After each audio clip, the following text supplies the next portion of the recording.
তাই তো ভাবি যে কোরবানি কেন বন্ধ করে দিয়েছে, গরু কাটা কেন বন্ধ করে দিয়েছে। ঠিক এই কারণে, কারণ গরু মরে গেলে গরু খাবে কী করে?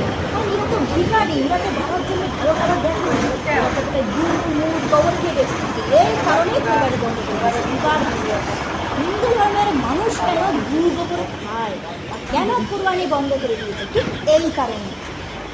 বাবা বুঝে গেছে। আমি কিন্তু হিন্দু ধর্মের মেয়ে হতে চাই না, যা হয়েছে হয়েছে, আজকে থেকে একদম না। এরা যাতে গরুর গোবর চনা খাইতে পারে, এরা মানুষের পায়খানাও খাইতে পারবে, মানুষের প্রস্রাবও খাইতে পারবে, তাই না বন্ধুরা?